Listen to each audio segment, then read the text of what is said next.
JEST PST page 14 updates. Legal notice Article 25 of Constitution and JST PST appointments. आज social media पे जो ना कुछ पेजेस वायरल हुए हैं। बहुत कैंडिडेट्स जो ना नौजवान परेशान हैं कि क्या मसला है, क्या क्या लीगल जो है कि नोटिस आया है। तो उस हवाले से मैं डिटेल में बात करूंगा। पहले जो लीगल नोटिस सोशल मीडिया पे वायरल है उसके हवाले से बात करूंगा। उसके बाद फिर आर्टिकल 25 ऑफ द कॉन्स्टिट्यूशन क्या बोल रहा है, हमें हमें आर्टिकल की बात करूंगा यहाँ पे कॉन्स्टिट्यूशन की सारा और डिटेल में आपको बताऊंगा। और उसके बाद फिर JST एंड PSC के अपॉइंटमेंट्स के बारे में बताऊंगा कि अब अपॉइंटमेंट्स का क्या होगा।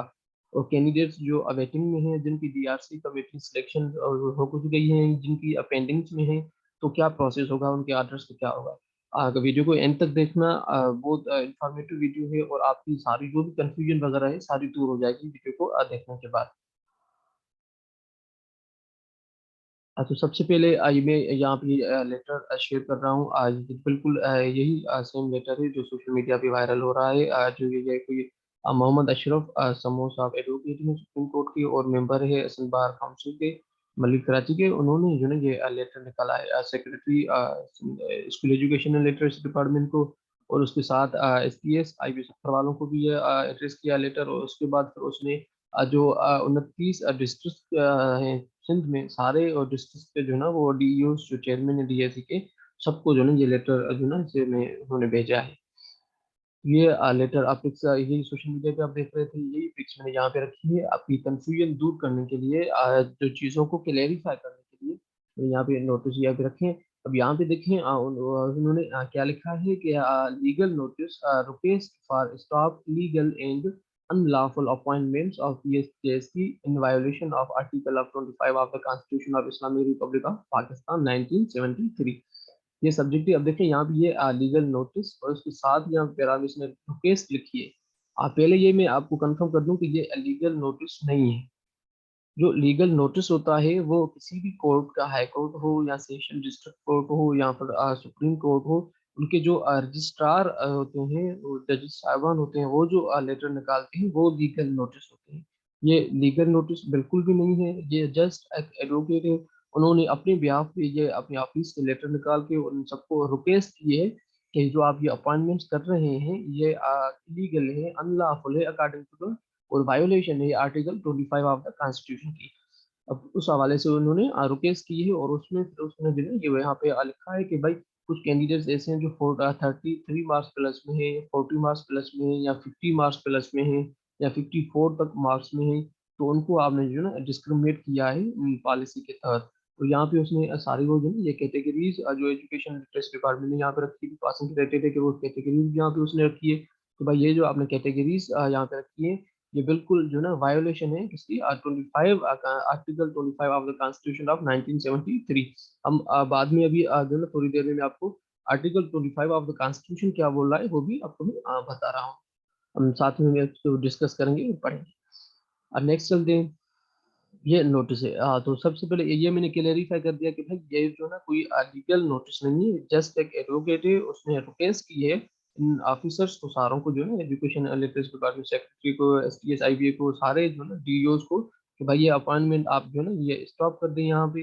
अगर स्टॉप नहीं करेंगे तो फिर मैं क्या करूंगा। तो फिर उसने वो जो है ना यहाँ पे क्लेरिफाई किया है कि ये इलीगल है, अनलॉफुल अपॉइंटमेंट्स हैं, तो ये स्टॉप कर दें। अगर आप स्टॉप नहीं करेंगे तो आई यहाँ पे इसने लिखा है कि I am going to file CMA before the honourable supreme court of Pakistan in this regard. अब देखिए उसने बोला है कि ये एडवोकेट साहब ने रिक्वेस्ट की है कि भाई ये अपॉइंटमेंट्स आप कैंसिल कर दें, बंद कर दें। अगर आप कैंसिल नहीं कर रहे तो फिर मैं पटिशन आपके जो है खिलाफ दायर करूंगा सुप्रीम कोर्ट में, और फिर उसमें जो कुछ भी हुआ तो उसके जिम्मेदार आप होंगे। ठीक है। मैंने पहले क्लेरिफाई कर दिया कि ये कोई लीगल नोटिस नहीं है, जस्ट एक वकील ने रिक्वेस्ट की है कि भाई आप ये अपॉइंटमेंट्स लीगल हैं ये बंद कर दें। ये कॉन्स्टिट्यूशन के जो आर्टिकल 25 है उसकी वायोलेशन है। ठीक है। अब हम जो ना ये बात करेंगे constitution, the constitution of the Islamic Republic of Pakistan के कॉन्स्टिट्यूशन जो ना वो क्या बोल रहा है इस हवाले से। जो ये इसने वकील साहब ने बोला है कि भाई पहले तो इतना टाइम हो गया है, इस वकील साहब को पहले पता नहीं था शायद इस अपॉइंटमेंट्स का, अभी उन्हें पता चला है तो तभी उन्होंने जो ये लीगल नोटिस निकाला, जो लेटर एक निकाला है सारे ऑफिसर्स को। कि भाई आप अपॉइंटमेंट बंद कर दें, शायद अभी यहाँ से हो सकता है कि आउट ऑफ पाकिस्तान हो या कोई दूसरी चीज़ हो, या आपको उसे पता ना हो। चलो फिर, अब कॉन्स्टिट्यूशन ऑफ पाकिस्तान जो जिसने बात की है कि 25 आर्टिकल की वायोलेशन हो रही है। अब हम 25 आर्टिकल की वायोलेशन कैसे हो रही है, हम 25 जो आर्टिकल है वो थोड़ा डिस्कस करेंगे और उसको देखेंगे। अब यहाँ भी ये थोड़ा ब्लर आ रहा है, मैं कोशिश कर रहा हूँ कि दूसरी जो है ना स्क्रीन आपके सामने लाऊं जहाँ पे क्लियर है, यहाँ पे क्लियर है। अब यहाँ पे देखिए, ये कॉन्स्टिट्यूशन ऑफ पाकिस्तान 25, ये जो कॉन्स्टिट्यूशन ऑफ पाकिस्तान, ये मैंने किसी भी दूसरी जगह से नहीं लिया। ये मैंने नेशनल असेंबली ऑफ पाकिस्तान जो कॉन्स्टिट्यूशन बनाती है, नेशनल असेंबली ऑफ पाकिस्तान की वेबसाइट से ही मैंने ये कॉन्स्टिट्यूशन लिया है, जो आपके सामने ही आप देख रहे हैं। आप भी अगर चाहें, खुद से पढ़ना चाहें, तो आप जस्ट गूगल करें, वहाँ पे कॉन्स्टिट्यूशन जो नेशनल असेंबली की वेबसाइट आ जाएगी, वहाँ से आप डाउनलोड कर लें। यहाँ पर आप डायरेक्टली नेशनल असेंबली की वेबसाइट पे चले जाएं, वहाँ पे कॉन्स्टिट्यूशन आप डाउनलोड करके डायरेक्ट जो है ना 25 आर्टिकल पे आके आप स्टडी कर सकते हैं, कि बिल्कुल सिंपल लैंग्वेज में, इतनी कोई हार्ड एंड फास्ट लैंग्वेज नहीं है जो आपको समझ में ना आए, आप बिल्कुल जो है ना वो समझ सकते हैं। चलो क्वेश्चन जो आर्टिकल 25 है, 25 की हम बात कर रहे हैं। Number 1, all citizens are equal before law and are entitled to equal protection of law। Okay, ये बात समझ में आ गई कि भाई सारे जो भी सिटीजन है वो लॉ के आगे सब बराबर हैं, और सबको जो प्रोटेक्शन मिलेगा सबको एक ही मिलेगा। ओके, नंबर 2 में आते हैं, there shall be no discrimination on the basis of sex. मतलब कि कोई मेल है या कोई फीमेल है, तो इस बेसिस पे किसी के साथ डिस्क्रिमिनेशन नहीं होगी कि भाई आप मेल हो तो आपको डिस्क्रिमिनेट करें, या आप ये फीमेल है तो फीमेल को डिस्क्रिमिनेट करें। ये कॉन्स्टिट्यूशन में नहीं है, मेल एंड फीमेल दोनों इक्वल है, बराबर है, ठीक है। थर्ड पॉइंट की तरफ आते हैं, nothing in this article shall prevent the state from making any special provisions for the protection of women and children. अब यहाँ पे बोल रहा है कि ये जो अब पहले उसने बात की कि सारे सिटीजन इक्वल हैं बिफोर द लॉ, कोई एक दूसरे से ज्यादा या बढ़ता नहीं है, और दूसरे पॉइंट में उसने बात की कि भाई on the basis of sex male and female कोई डिस्क्रिमिनेशन नहीं चलेगी। अब यहाँ पे खुद ही वो बोल रहा है कि स्टेट के आगे कोई भी ऐसी जो ना वो नहीं है। स्टेट अगर चाहे तो स्टेट कोई भी ऐसा जो ना वो कॉन्स्टिट्यूशन यानी कोई भी ऐसी स्पेशल प्रोविजंस या पॉलिसी बना सकती है for the protection of women and children. चलो ठीक है, यहाँ पे अब बात आ गई समझ में। अब आगे चलते हैं। अब राइट्स ऑफ एजुकेशन की यहाँ पे बात हो रहा है, article 25A। The state shall provide free and compulsory education to all children of the age of 5 to 16 years in such manner as may be determined by the law. ठीक है, ये बात समझ में आ गई कि भाई सबको जो ना एज 5 से लेके 16 ईयर्स तक free and compulsory education state ने सबको देनी है। ओके, अब हम आगे चलते हैं। आगे non discrimination in respect of access to public places. अब ये पब्लिक प्लेसेस 26 जो है आर्टिकल, ये पब्लिक प्लेसेस की बात करता है या रिलीजियस प्लेसेस की बात कर रही है, हमारे काम का नहीं।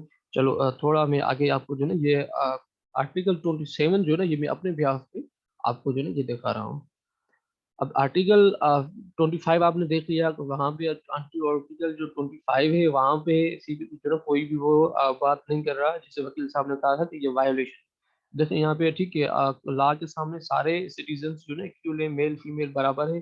तो खुद ही लॉ बोल रहा है कि अगर गवर्नमेंट को स्टेट को या गवर्नमेंट को, यहाँ पे स्टेट जो है यहाँ पे ये रिप्रेजेंट कर रहा है, इधर जो आपकी ये नेशनल असेंबली हो, आपकी या फेडरल गवर्नमेंट हो, यहाँ पर आपकी प्रोविंशियल गवर्नमेंट हो, तो वो अगर स्पेशल प्रोविजंस के बेसिस पे अगर कोई भी जो ना वुमेन्स एंड चिल्ड्रंस को प्रोटेक्शन देने के हवाले से कुछ भी प्रोविजंस ला रहे हैं या कोई नई पॉलिसी बना रहे हैं, तो वो फुल फ्लेज है वो बना सकते हैं। ये आर्टिकल 25 आपका हो गया, ठीक है।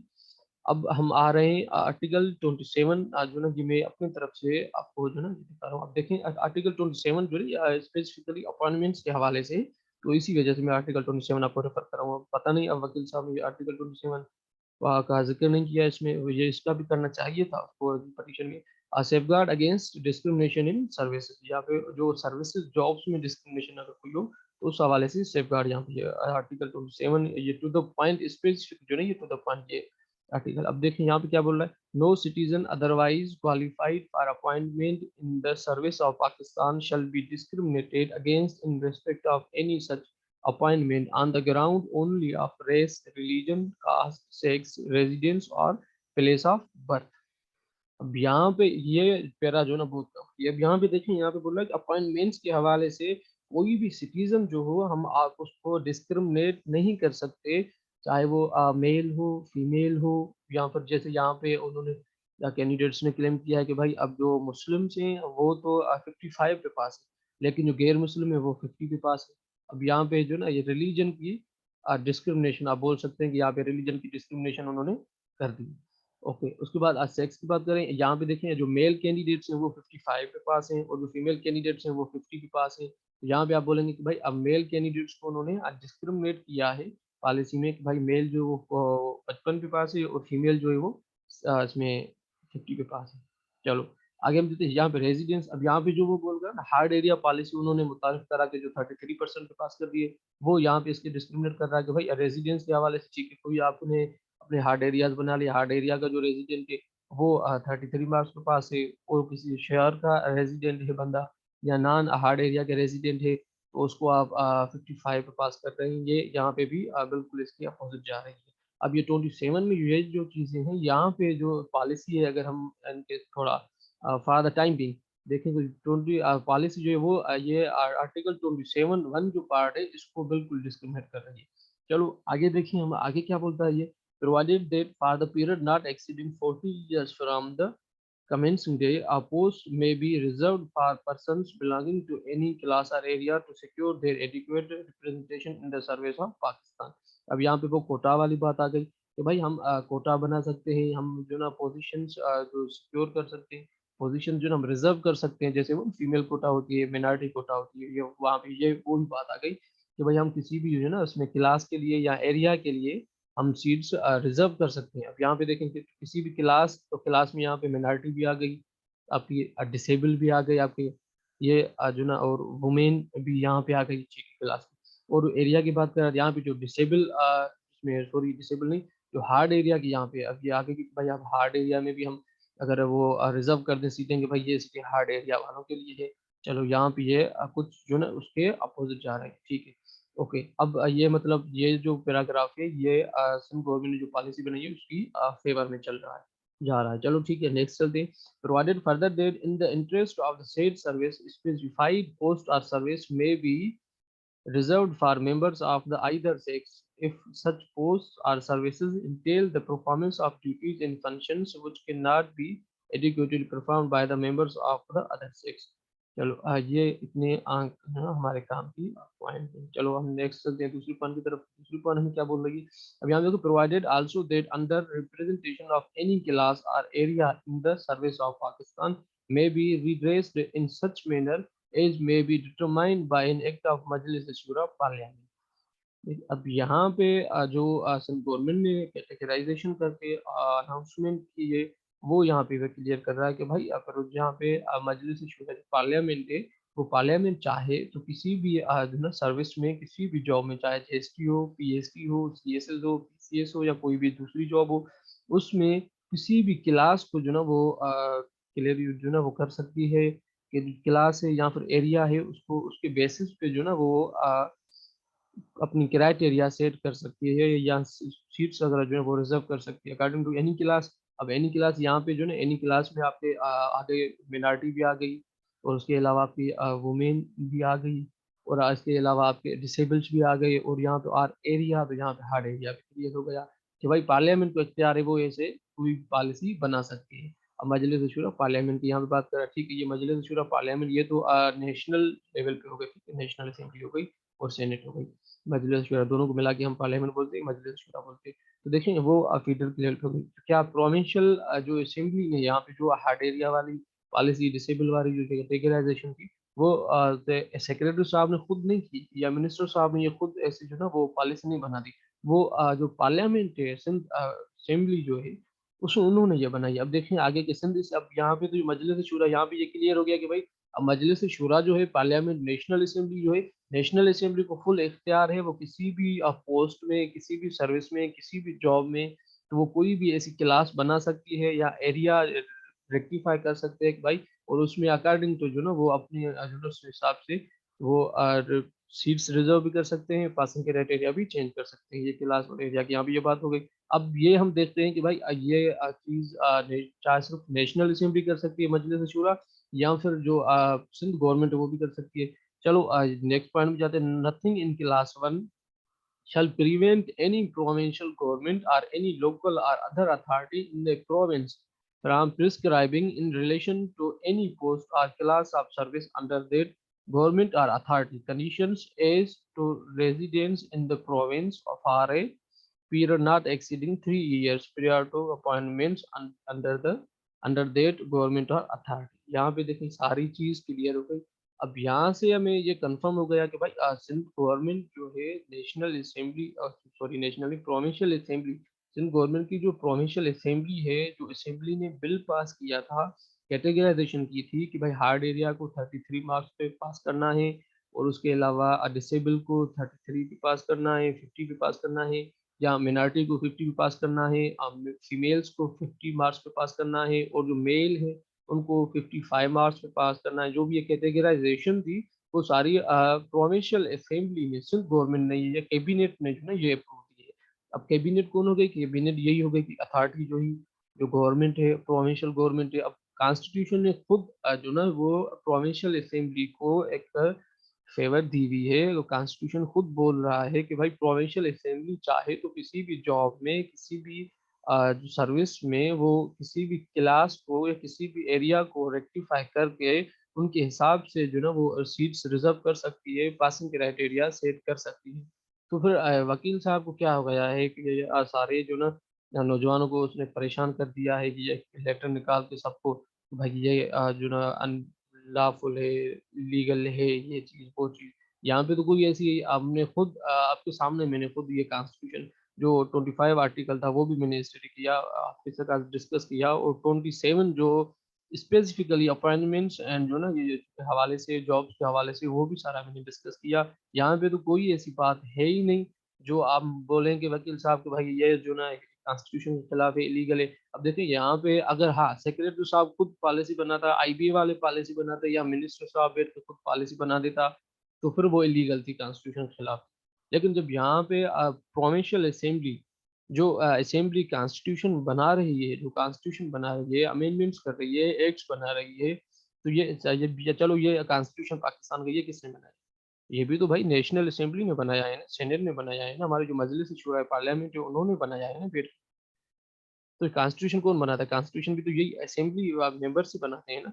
जब असेंबली मेंबर्स ने, कैबिनेट ने बैठ के एक पॉलिसी बनाई है, उसे अप्रूव कर दिया है, तो फिर वो तो इसमें कोई वो गुंजाइश ही नहीं रही ना कि भाई आप कानून के खिलाफ है वो पॉलिसी, या फिर कानून के जो ना वो हम चैलेंज करेंगे, ये करेंगे, वो करेंगे, ऐसा तो कुछ है ही नहीं। ये एवी फजूल में जो ना कैंडिडेट्स को परेशान जो है इसने बहुत किया है। सोशल मीडिया पे बहुत ये वायरल चीज़ जो ना चल रही थी, बहुत कैंडिडेट्स परेशान हैं। बहुत से लोगों ने मुझे फ़ोन्स किए, कॉल्स किए कि सर क्या मसला है, क्या माजरा है? अब मैंने तो सारा मसला माजरा आपके सामने क्लियर कर दिया कि भाई कुछ भी नहीं है। ये एवी वकील साहब ने जस्ट एक लेटर भेजा है इन सबको कि भाई ये इलीगल अपॉइंटमेंट्स है अकॉर्डिंग टू कॉन्स्टिट्यूशन आर्टिकल 25। लेकिन कॉन्स्टिट्यूशन आर्टिकल 25 भी हमने डिस्कस किया, तो उसमें कोई ऐसी वो नहीं थी कि वो उसमें जो ना स्टेट जो कॉन्स्टिट्यूशन है वो 25 जो है वो इक्वलिटी की भी बात कर रहा है कि मेल फीमेल हो चाहे दूसरे हो, सब कानून के सामने बराबर है, सबको प्रोटेक्शन देना चाहिए। कॉन्स्टिट्यूशन 25 ये बात कर रहा है, और कॉन्स्टिट्यूशन 25 खुद ही ऊपर क्लेरिफाई कर रहा है कि भाई स्टेट जो है, गवर्नमेंट जो है, उसको अथॉरिटी है कि वो किसी भी क्लास में या एरिया में पॉलिसीज तब्दील कर सकते हैं या नई पॉलिसीज ला सकता है।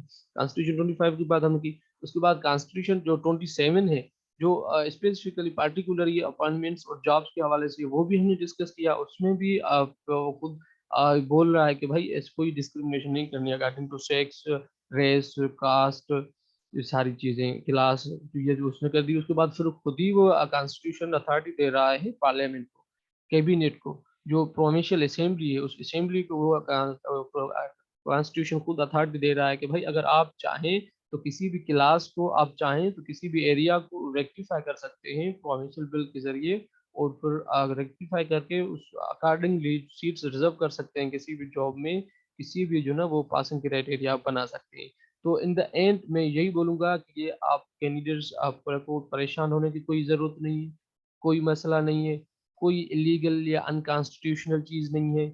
जस्ट आप अपने प्रोजेक्ट पे फ़ोकस करें, इंशाल्लाह आपको जॉब्स मिलेंगी। और जो आपके नेक्स्ट प्रोजेक्ट्स हैं, दूसरों टेस्टों वगैरह की किसी भी प्रिपरेशन चल रही है, तो उसको कंटिन्यू रखें, and wish you best of luck. It's a GK Forum, the House of Knowledge and Test Preparation, and it's me, Mansoor Ahmad Swag. Thank you for watching. और अगेन मैं यही बोलूँगा कि कोई ये जो अपॉइंटमेंट्स हो रही हैं, कोई कॉन्स्टिट्यूशन के खिलाफ नहीं है, कुछ भी नहीं है। ये जस्ट वकील साहब ने एमी जो ना अपने वो पर्सनल बिहाफ पे वो लेटर भेज दिया है। शायद वकील साहब ने आर्टिकल 27 पढ़ा ही नहीं है फिर। ऐसा कुछ भी नहीं है, कॉन्स्टिट्यूशन के खिलाफ नहीं है, ये पार्लियामेंट का फैसला था, प्रोविंशियल असेंबली का फैसला है, कैबिनेट का फैसला है, कैबिनेट ने फैसला जो दिया रेक्टिफाई किया पॉलिसी थी, वो ऐसे समझो खुद कॉन्स्टिट्यूशन बन गया। जो ये कैबिनेट ने अप्रूवल दिया था पॉलिसी के हवाले से, तो वो खुद कॉन्स्टिट्यूशन ये बन गया। मतलब इसमें कोई कॉन्स्टिट्यूशन के खिलाफ कुछ भी ऐसा नहीं है। आप बेफिक्र रहें, आपकी जॉब जो ना वो सिक्योर रहे, आपको इंशाल्लाह जॉब्स मिलेंगी, परेशान होने की ज़रूरत नहीं है। Thank you for watching.